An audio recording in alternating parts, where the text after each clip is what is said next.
If your spouse became unrecognizable after a trip to the market, would you stay, or would you flee the town?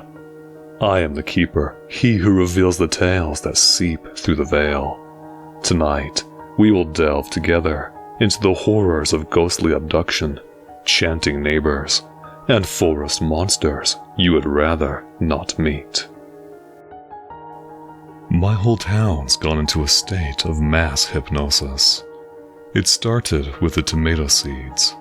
My wife got a whole bunch of vegetable seeds, but she talked about the tomato ones the most. Apparently, they were the juiciest and most reddish tomatoes she had ever seen.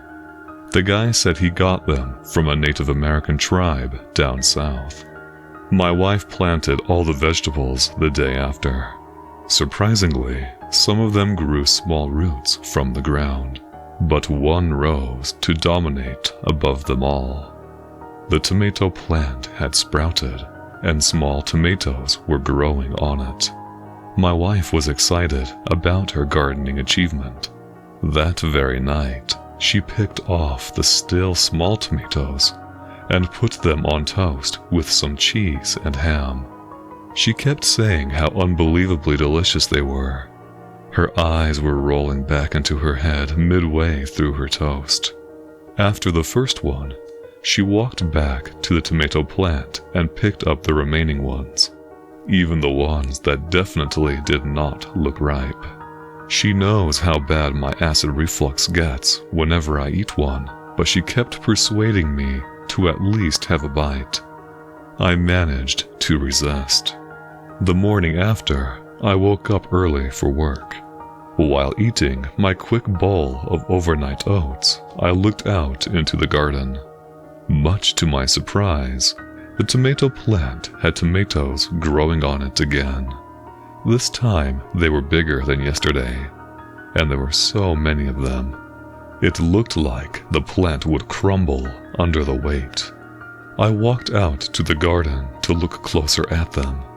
I picked one of the plants, but the tomato was strangely greasy with gooey green slime. When I tried to smell them, a foul odor of iron and mold hit my nose. When I came back from work, I looked out again, and they were all gone.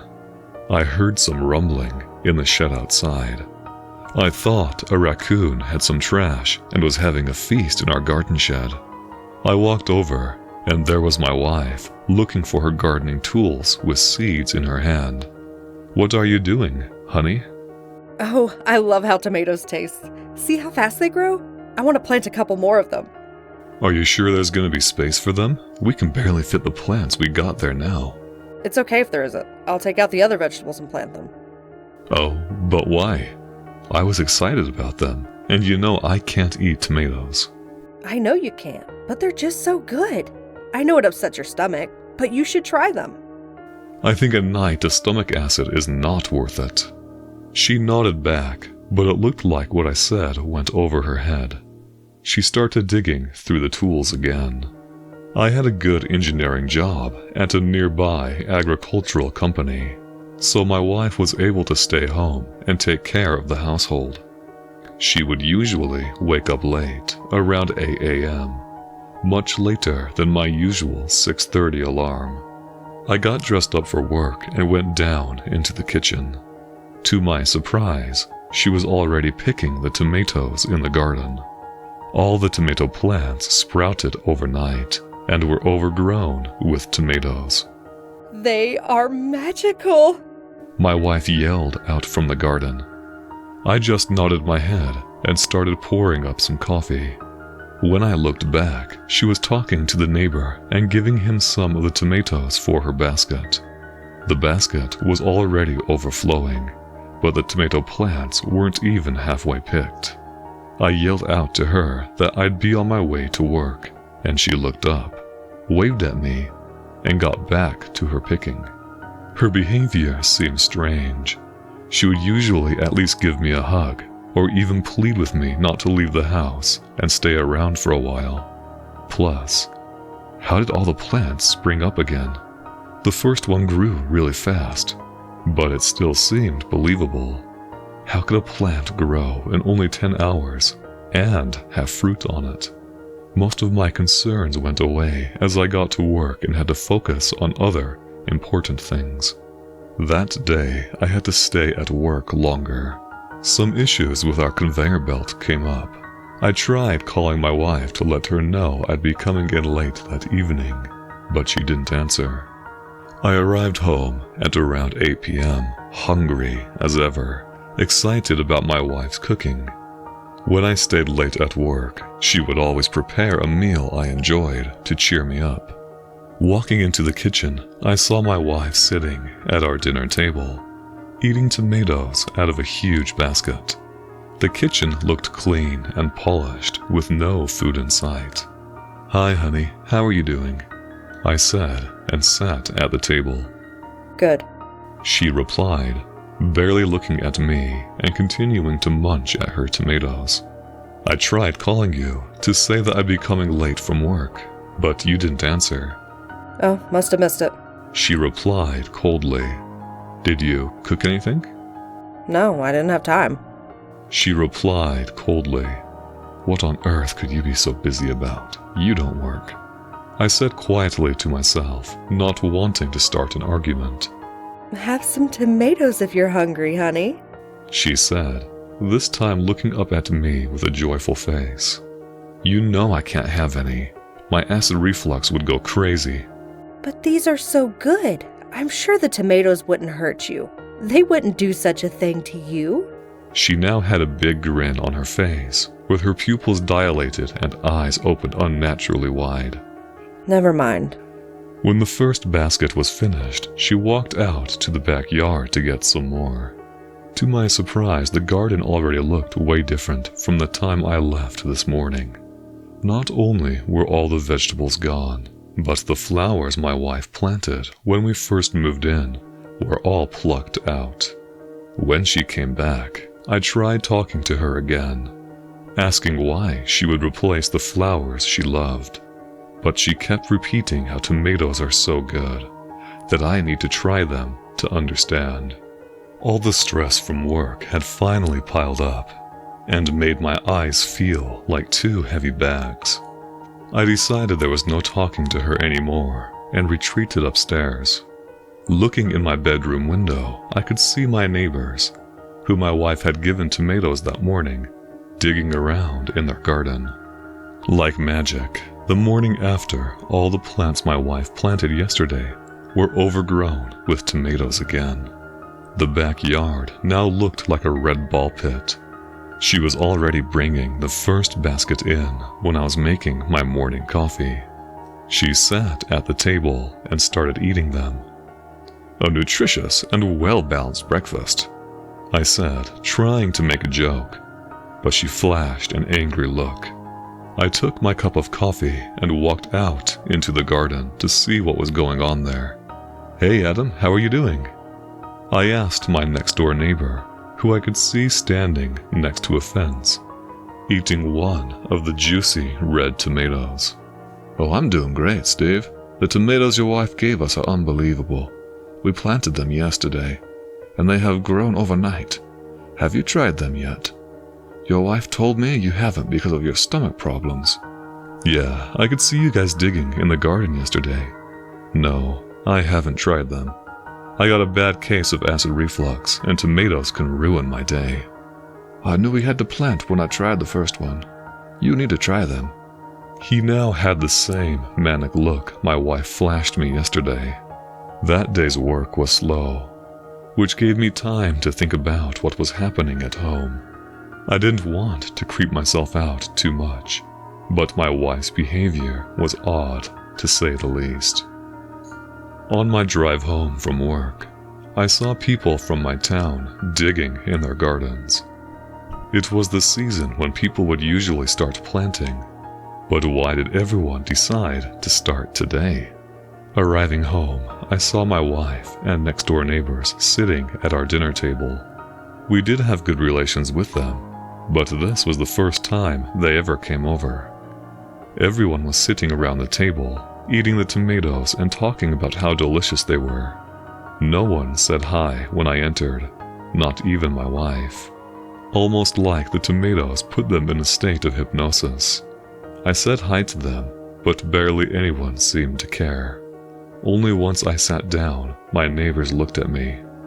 "Come on, neighbor. Still haven't changed your mind about the tomatoes? Take some. There are a few more from my garden there, too."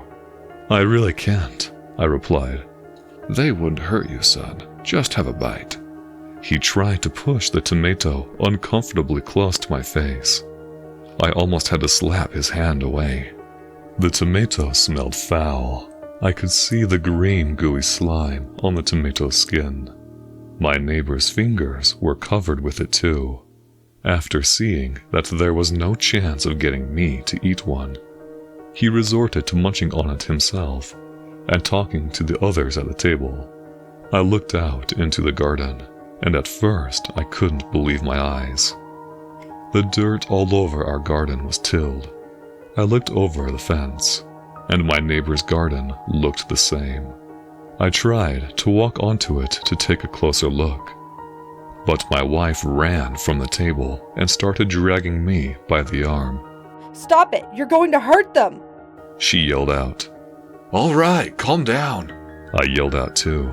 She wouldn't let go of the grip until I walked into the house again. She threw a nasty frown and walked back to the table to her basket of tomatoes. Both of my neighbors were looking at me now, too, with a scolding face like parents who learned about your last misdeed. The morning after, I walked up to a loud banging and rattling, like I was next to a construction site. I looked out my window and saw my wife with some of our neighbors taking down the shed in our backyard. I hurried out with my pajamas still on, almost tripping on the stairs. I didn't even put on any shoes. I ran into the garden and started screaming at everyone to tell me what the hell was going on. "We're making room for tomatoes. There's nowhere else to plant them." She smiled and looked back at me with a very peaceful expression, like what she said made complete sense. "What do you mean make room for the tomatoes? The garden is filled with them. Where are you going to put all my tools?" I screamed at her. "They're in the basement." She wasn't smiling anymore. I ran in front of them, waving my hands above my head, saying they needed to stop and get going. Their looks turned from concern to anger. One of the neighbors, Jack, dropped his claw hammer, walked up to me, pushed me, and told me to get lost. I couldn't believe it at first. I stood there for a second, with a bewildered look on my face. Then they all dropped their tools and, in almost magical unison, started pushing me and telling me to get away, and that I don't understand. My wife joined them too. At that point, I retreated into the house. I was panting, my whole body was shaking, and sweat started forming on my lower back. I called in sick to work and sat at the dinner table for a while. I had no idea how much time had passed by, and my mind filtered out all the outside noise. When my emotions finally calmed down and I came to, they were still working on the shed outside. I ran back into the bedroom, dressed, and walked out to ask someone for help. But to my dismay, everywhere I looked, people were in their gardens, digging up dirt with a basket of tomatoes next to them. This happened 4 days ago. I have not been to work since. Over the weekend, I tried to go to the farmer's market, but the guy was not there anymore. No matter how hard I looked, he was nowhere to be found. People in my town have completely dug up their gardens to plant the tomato plants. The ones who don't have space anymore have resorted to the same plan my wife had, slowly taking down sheds, patios, fences, fire pits, and all other things taking up space in their yards. I thought about calling the police, but what was I going to say to them? That some group of avid tomato lovers is tearing up their backyards? Reporting the assault is also not an option. I have no witnesses. They'd probably turn it against me. When they don't work, they all gather at our house, eat tomatoes, and whisper, "They're so delicious." nothing else. just whispering and eating the tomatoes. Sometimes I listen to them whisper the same phrase over and over. This is delicious. Whenever I walk down, they all look at me in unison. Their gaze follows my every move like a shadow. I can hear them outside the door now. The room is full of the smell of rotten iron. They're chanting, It's time to try the tomatoes. It's time to try the It's time tomatoes. to eat the tomatoes. It's time to eat the tomatoes. The woman in white came for me. I disappeared on a Wednesday. I woke up on a Sunday. I don't remember anything from those 4 days, just the cold, wet soil under my hands. My legs wouldn't move. I tried to scream, but no sound came out. Something was dragging me, turning me over, pulling me through the dirt. I was half awake, half dreaming, and most of it is just gone. When I finally woke up, I was back in the house I'd rented. Everything was upside down. The floor was covered in mud. Deep scratches ran along the walls. My hair was tangled with thorns, my nails broken to the skin. At the doorstep were 3 footprints, bare, thin, and too long. They led toward the forest and disappeared into it. Then I heard her. A woman's voice, soft, slow, cold, beautiful, and terrifying. She was singing without words, calling my name. I wanted to run, but the sound of that voice held me frozen in place. I tried to get up. My legs shook. No voice came out of me, and the song grew closer. In the corner of the room, I saw 3 shapes, pale, with long hair. They didn't walk. They slid across the floor. The pressure on my chest grew heavier, cold and invisible. I tried to move, but my body wouldn't obey. When I came to, it was morning. I was lying on the doorstep, barefoot and covered in mud. My arms and legs were marked with long, curved scratches, like claws, but not from any animal I know. The mirror by the door was fogged. In the condensation, 3 faces took shape, white, featureless, and smiling in a way no human ever could. And in one voice they whispered, "Come back." I never believed in spirits, not until the room began whispering. It started with the walls. At night, when the house was silent, I'd hear faint scratching, like nails dragging across plaster. I thought it was rats. But then the scratching began to form words. My name, over and over. The mirror was next. Every time I looked, my reflection lingered a second too long after I moved. It smiled when I didn't. It blinked when I stared. And one night, it whispered, "Let me in." I tried to leave the house, but the door wouldn't open. The locks turned. The knob twisted, but the wood pulsed like flesh beneath my hand. The house was breathing. Sleep became impossible. Shadows pressed against my eyelids, forcing visions of myself walking through the halls, dragging something heavy behind me. When I woke, my hands were raw, my fingernails broken, and there were deep grooves in the floorboards. I don't remember bringing the body into the basement. I don't remember the blood, but the mirror does. It shows me every detail, every scream, every moment I carved myself into something else. Now, when I speak, the voice isn't mine. It's deeper, layered, like 2 people talking at once. The walls echo it back, approving. I don't know if I'm possessed, or if I've simply become the house. but I do know this. When you read these words, you'll hear the scratching too. And once you hear your name whispered in the dark, it's already too late. The mirror no longer waits for me to look. It calls me. I hear it humming when I pass the hallway, a low vibration that rattles my teeth. The glass trembles, rippling like water, and behind the reflection I see something moving. Something that wears my face, but doesn't belong to me.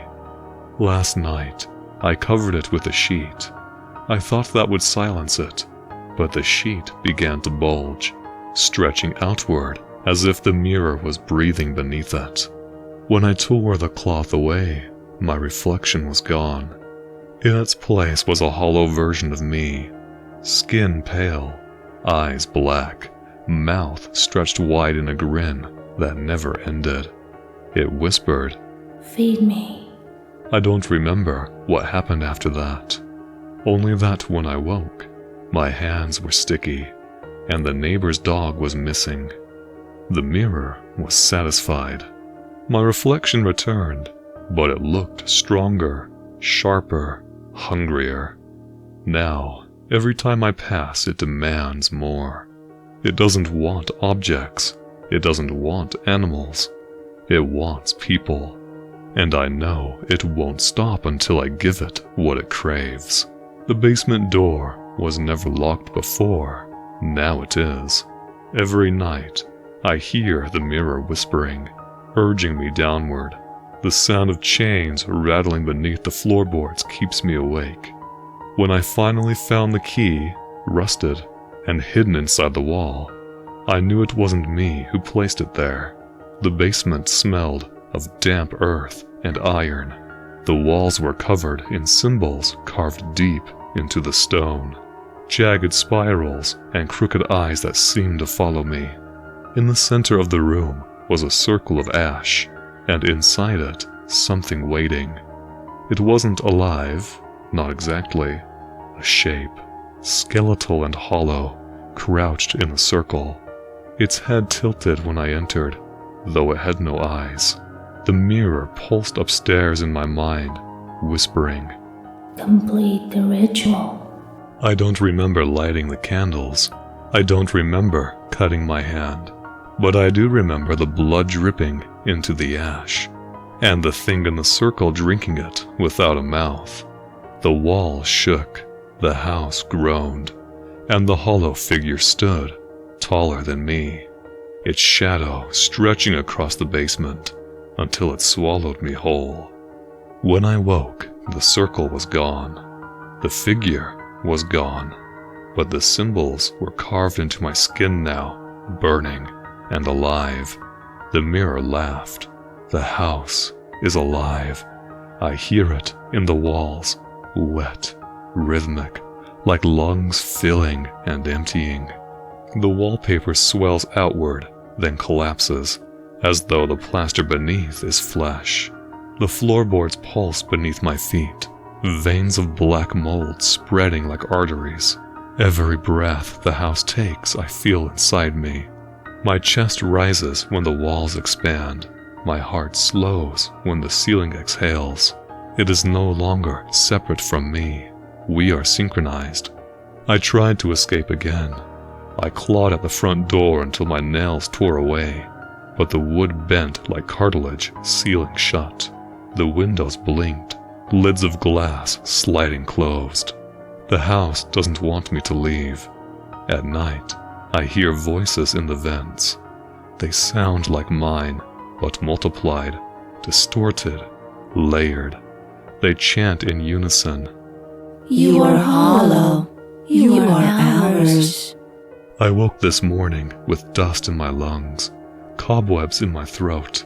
My skin is cracking, flaking into plaster. When I pressed my hand against the wall, it sank in. It didn't break. It didn't tear. It merged. The house is breathing me in. It no longer breathes alone. It breathes through me. Every inhale drags dust into my lungs. Every exhale pushes the whispers into the walls. I'm not sure where my body ends and the structure begins. My veins are wires, my bones are beams, my skin is plaster. The mirror has stopped showing me. It shows only the hollow figure, the one I fed, the one I bled for. Its grin stretches wider each night until the glass itself begins to crack. Behind the fractures, I see rooms that don't exist. Endless corridors lined with doors that lead nowhere. Staircases that spiral into blackness. Windows that open into screaming mouths. I tried to resist. I screamed, clawed, and begged. But the house swallowed my voice.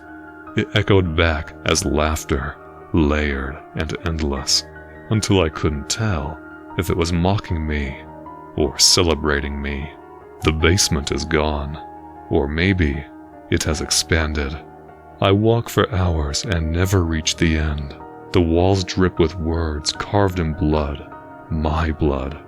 They spell out prayers I don't remember writing, chants I don't remember speaking. And then I hear them, the others. They live inside the walls, pressed between layers of wood and stone. I see their faces bulging from the wallpaper, mouths opening and closing in silent screams. They are the ones who came before me, the ones who fed the mirror, the ones who became hollow. Their eyes following me, pleading, but I can't help them. I am one of them now. The house breathes deeper. The walls expand until they split, revealing a chamber I never knew existed. At its center is a throne made of bones, fused together with mortar and ash. A hollow figure sits upon it, but when it turns its head, I realize it is me. Not a reflection, not a shadow, me. I kneel before myself, and the house exhales. The walls collapse inward, crushing everything, folding the world into a single room. My room, the hollow room. I am the house. I am the mirror. I am the ritual. And when you close your eyes tonight, you will hear me breathing. Last night, after I got off work, I hung out with my friend, who I will call Murray for the sake of this post. We were at his place, and at one point I used the bathroom. While in there, I heard what sounded like a woman's voice, coming from the other side of the wall. It sounded like she spoke at least 3 or 4 full sentences, yet the words were completely garbled and incomprehensible. Murray does have roommates, and one of them is female, but his roommates were out of town for the night, so I was sure Murray and I were the only ones in the house. I was a little confused, but thought maybe Murray just got a phone call or turned on the radio. When I got out of the bathroom, I asked him about it, and he said that he had heard the voice too, but thought it was me. I started going through every logical possibility I could think of and asking him. No, he didn't make a phone call. No, he didn't turn on the radio or TV. Yes, he was sure that his roommates were still out of town. His house is one of those middle-of-nowhere ones, where any neighbors would be miles away, so overhearing neighbors or passerbys talking outside was also not a possibility. Murray outright said that he thinks his place is haunted, and that I heard a ghost, and the more I think about it, the more I agree. I stared outside the window into the forest behind my house. Our cabin was set in the middle of nowhere. We came here every year to camp. This was my first time coming back in 3 years. I was 22 and had gone off to college and didn't have time. But now, I came back for our tradition. Ever since Mom died 2 years ago, Dad never stopped coming. I decided I wouldn't let him be alone out there, especially grieving without Mom. One day I called him up and told him I'd be coming down to the house and going with him. He was delighted, and although an uptight man, I could tell he was very appreciative. Now that I was here, something felt off. I used to always love the forest. Every time we came, I would wander off into the forest and let my imagination fly. Climbing trees, watching wildlife, picking up big sticks and playing with them. You know, what every kid does. As I stared into the forest, it now felt different though. Nothing seemed to have changed, but I swear I could feel something sinister. I shook my head and made my way to my room to get sleep. As I turned away, I noticed a shadow in the corner of my eyes, behind a tree. I quickly turned and saw nothing, just the night from the moon and the darkness of the forest. I made my way to my room and laid on the bed, a bit distraught. I drifted into sleep after a bit. The next morning I woke up early. The sunlight shined into the little window of my room. I got up from the bed and yawned, letting my body reboot from last night. The beds have never gotten comfier. I stared at the wall, when I suddenly noticed a small carving in the wood in the corner of the room. Curious, I got up and went to get a closer look. As I got up close, it seemed to be a small triangle with a line going through the middle. Suddenly, I was hit by a flashback. I remembered a younger me playing in the woods. I had been searching for bugs on the trees when suddenly I saw a strange tree that had carvings on it. They were the exact same. I knew it. Confused, I walked out of my room to seek out information from my dad. When I walked outside, I saw my dad making eggs in the kitchen. Before I entered the room, I could hear him muttering something. I tried to listen in, but it was too faint to make anything out. Although I couldn't tell what he was saying, I could tell, whatever it was, he was saying it over and over. I finally stepped into the room. "Dad?" I said, confused. He flinched and quickly turned around before grabbing something off the counter and putting it into his pocket. "Oh hey, good morning, JJ. Rise and shine. I was just making food," he said, smiling as he cooked the eggs. I watched him for a bit and then spoke. "That's cool. I was just wondering about a carving I found in my room." I stuttered, and as I said this, my dad froze and stared forward. He stayed like this for an eerily long time. I watched as the eggs began to burn. "Hello?" I said to try and get a response. "Just don't pay attention to it. I might have put it there a few years back. I don't know. You know my memory isn't as good as it used to be," he said, rubbing his head, and then began flipping eggs before putting them on the plate. I stared, even more confused, as I could have sworn only noticing it today. I shook it off and sat down on the table. My dad walked over to me and set the eggs down in front of me. He sat down across from me and began to dig in. As we ate our food, I could taste something a bit off with the seasoning. I looked down at the plate and could see a weirdly colored salt on it. It was barely noticeable, but as I looked up to see his plate, I couldn't see a single hint of it. "What's this black powder? Doesn't seem like pepper," I said as I kept eating. My dad watched me eat for a moment before responding. "It's a new seasoning I've made. I thought you might like it," he said. I swallowed my food and responded. "I don't see any on your eggs though," I said. "I don't like it, honestly. Just thought you might. Do you?" he said as he stared into my eyes. I sighed and answered, "Yes, of course," feeling I would be sad if I said no to his new seasoning. He watched me eat it. I gulped it down as quickly as possible to avoid it sitting in my mouth for too long.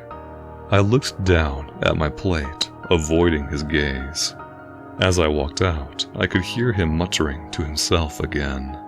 I ignored it this time and continued walking to the door to go outside and explore the woods. I thought maybe exploring the woods during daytime would help me get used to the place again. Maybe bring back old memories. I smiled as I wandered off, trying to remember the old trails I used to go on. The forest wasn't too dense. You could see all around you, which made the bears that live here less of a threat. I smiled as I looked around and enjoyed the scenery. Then suddenly, I remembered the carving on my wall and decided I would try to go to the tree. I walked along the trail. As I looked at the ground, I saw several pairs of footprints leading to and from the path. I kept on walking and finally got to where I had seen it last. When I got there, something immediately felt off. I got the same feeling I had when I stared out the window. I walked toward the trees and saw the carving. Sure enough, it was the exact carving I had on my wall. As I looked around, I noticed there were more now. I turned my head, raising my eyebrow at the seemingly perfect circle the trees were in, each one containing the carving. I began breathing heavily. I decided to head back now, feeling uneasy. It began to fall into night as I made my way back. I knew my dad would probably have had started dinner by now. I loved that whenever we would come here he would make something big. Usually though, it would have been Mom. As I made it back and opened the door, I smelled fresh chicken that seemingly had just been made. I smiled as I rushed into the kitchen and saw my dad preparing the food. Just in time. I was about to get you. My dad said, smiling. Oh, sorry, I was just exploring the forest. Oh, really? What did you see? He asked as he put the food in front of me and then on the side of the table. Oh, just weird carvings, I said as I looked down at the chicken. It had the same black powder as before. I didn't say anything this time and just waited for his response. Oh, that's weird, he said, seemingly writing it off. I raised my eyebrow. Dad, this is our land. If not you, then who did it? I said, questioning him. He looked at me with a blank face and back at his food. Maybe hikers, just ignore it, he said, kinda stern. I gave him a questioning look, but bit my tongue. I then began to eat the food. As we both finished eating, I got up to go to my room. I had a terrible taste in my mouth, and I was still hungry. But in order to not upset my dad, I decided to just head to bed. Right before I was about to reach my room, I heard someone whispering. I stopped in my tracks and listened closely. The voice was my dad's, but it was too hard to hear from the hallway, so I began walking back into the kitchen. I walked slowly and carefully as to not make a sound, stopping right at the edge of the hallway and listened closely. I began to realize it wasn't just my dad's voice, but another voice too. It was deep and raspy, but strangely, it sounded familiar. Yes, you'll eat soon, dear, I heard my dad say. I raised an eyebrow. What did he mean? As I continued to listen, the other voice began speaking. Why bring him? Our own son, the voice said. I gasped quietly, immediately realizing the voice was my mom's. But how? She'd been dead for 2 years. Suddenly, joy filled me as I came from the corner to see my mother. When I peeked over, I froze. My jaw dropped as I stared at the most grotesque creature I could ever imagine. Its body was black and humanoid, but it had a meaty texture to it, seemingly having no skin to cover its flesh. It was at least 6 feet, with a long neck and distorted face. Where the facial features were was just a huge mouth with razor-sharp teeth. Upon seeing it, I almost fainted. I looked at my dad, who looked at me with shock that I had come back. I suddenly realized what was going on and began running for the door not wanting to look back. As I ran, I heard the loud thuds of the creature chasing me. JJ, I'm starving, said the creature as it desperately tried to reach me. As I was running, suddenly, a weird sensation started to kick in. I started to feel delirious and wobbly. Even still, I bolted and bursted through the door, not even bothering to open it, as I fell on the forest floor. Not knowing where to go, I got up and just began running. The creature was fast though. After 30 seconds of running, I began becoming extremely delirious. The taste of the black powder began filling my mouth. I had slowed down considerably, and it had caught up to me in my weakened state and tackled me. "Get off me!" I yelled as I desperately tried to push it off. It screeched in my face and began opening its mouth to reveal its teeth and began to get closer. Suddenly, a loud bang went off and blood splattered all over my face. The creature on top of me suddenly fell limp on me, bleeding from the head. "It's time you finally rest, Susie," my dad said, holding a shotgun. I pushed the creature off me and wiped my eyes of the blood and looked up at my dad. "What was that?" I yelled, still terrified. "It was a mistake. I'm sorry. The problem is solved now, son," he said. I stared at him. Putting the pieces together, I realized he was going to feed me to it. What changed his mind? I still don't know. I rose from the ground and stared at him. I was terrified, but glad to be alive. He stared back at me and sighed. "I bet you're wondering what this is. I know you must hate me," he said, looking at the floor. I stared blankly at him. Still not wanting to speak, I was still stunned at what had just happened. "Ever since your mom died, I couldn't leave it like that." He paused.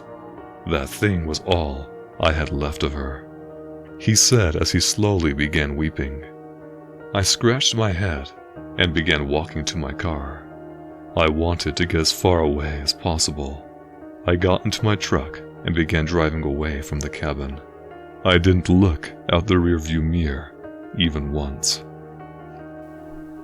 I hope you enjoyed tonight's stories. I want to give a big thank you to Narrative Strokes, Savannah Marie, and Mr. Gas Mask for helping to produce this video.